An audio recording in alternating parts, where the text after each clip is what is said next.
he swore an oath to hate Rome forever. At Trebia, at Trasimene, at Cannae, he crushed Rome's legions, a genius born to bring an empire to its knees.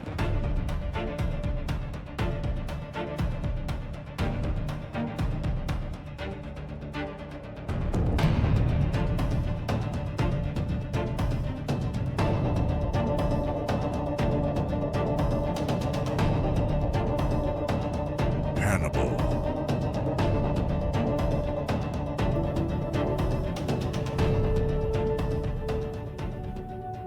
Rome's nightmare.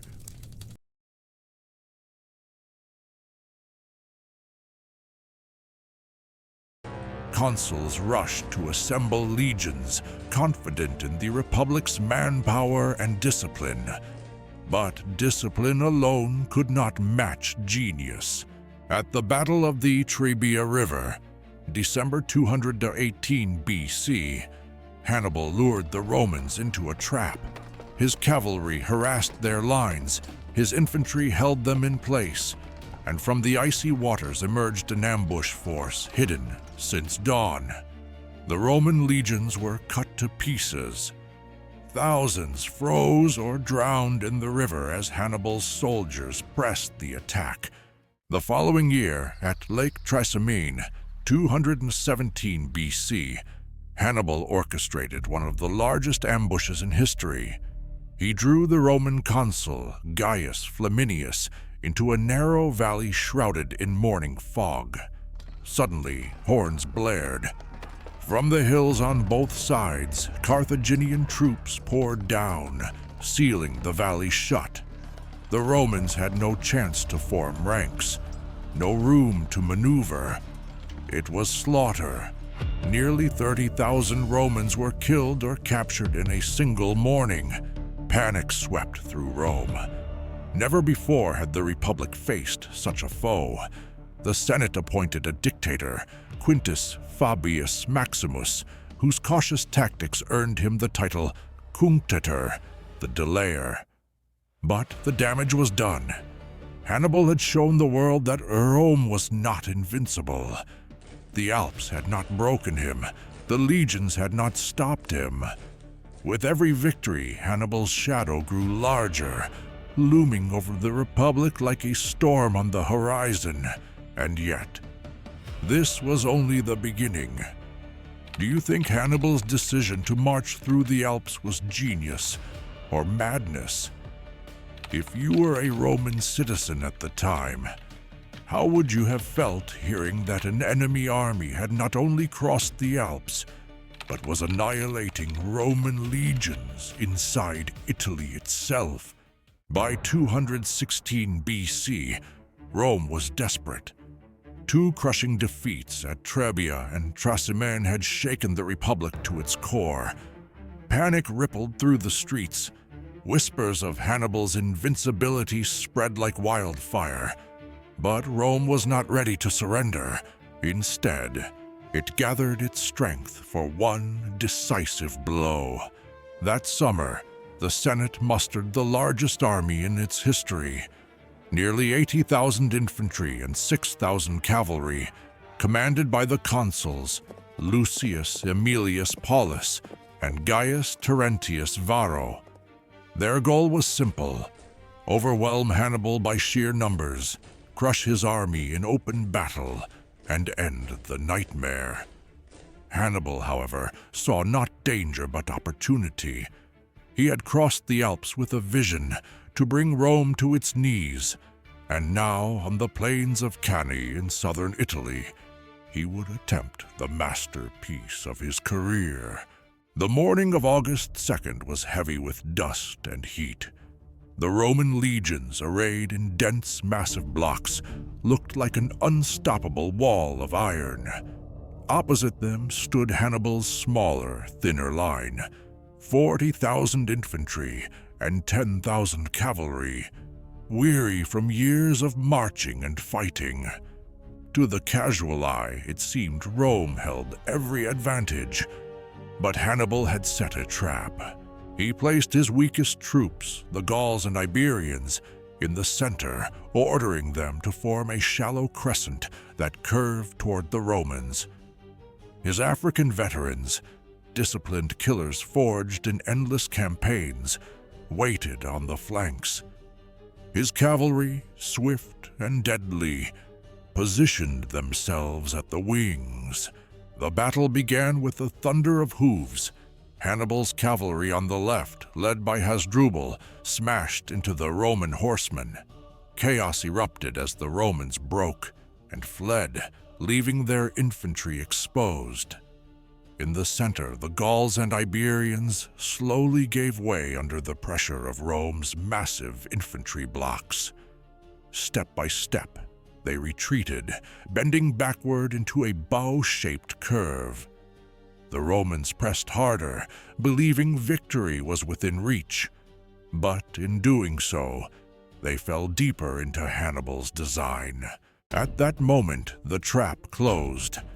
Hannibal signaled his African veterans to pivot inward. Like jaws of iron, they slammed into the Roman flanks. From behind, Hannibal's cavalry, having routed the Roman horsemen, swept down upon the rear. The legions, once the pride of the Republic, were now trapped in a tightening circle. The infamous double envelopment. Tens of thousands of Romans were crammed together, unable to move, unable to fight, suffocating in the press of their own numbers. One by one, they fell, cut down in a slaughter that lasted hours beneath the scorching sun. By day's end, Rome had suffered the greatest defeat in its history. Out of 86,000 men, as many as 50,000 lay dead on the field. Consul Paulus was slain, senators and nobles perished, and the pride of Rome was drenched in blood.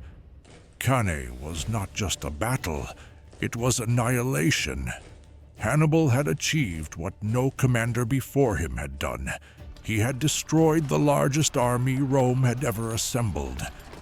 His tactical brilliance at Cannae is still studied in military academies today, over 2,000 years later. And yet, in the ashes of victory, the seeds of Hannibal's downfall were sown. Rome did not yield.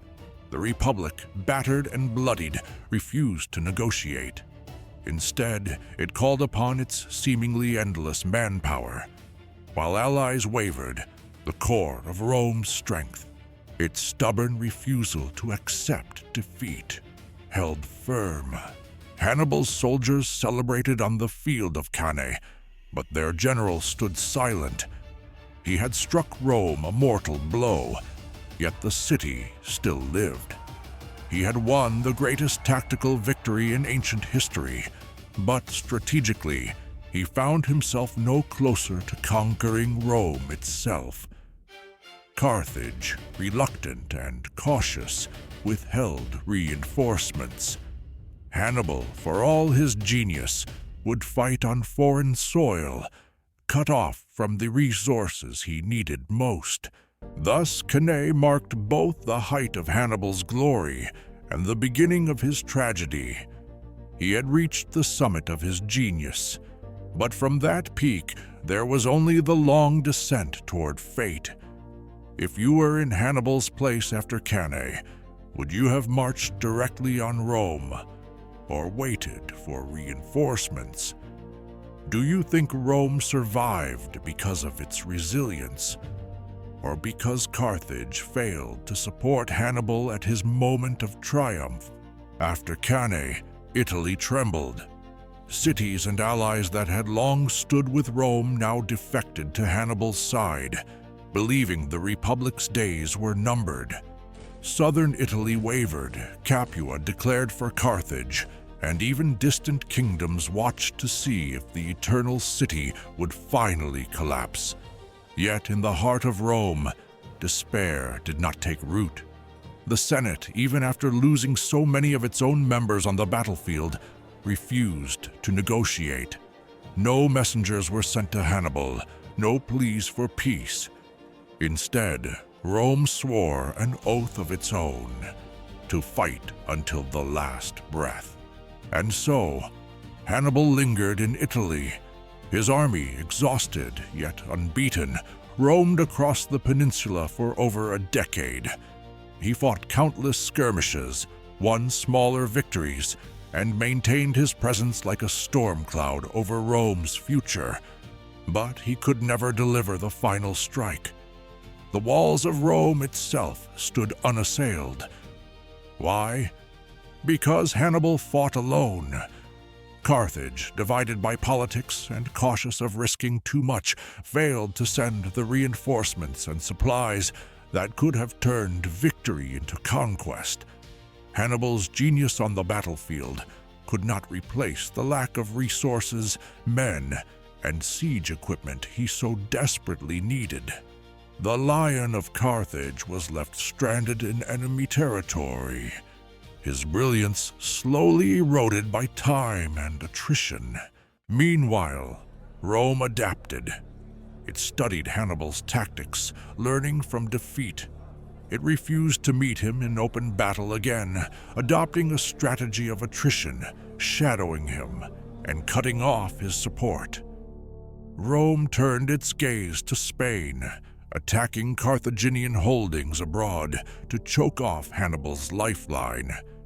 And in those campaigns, a new figure emerged, a young Roman commander named Publius Cornelius Scipio, destined to carry the war back to Carthage itself.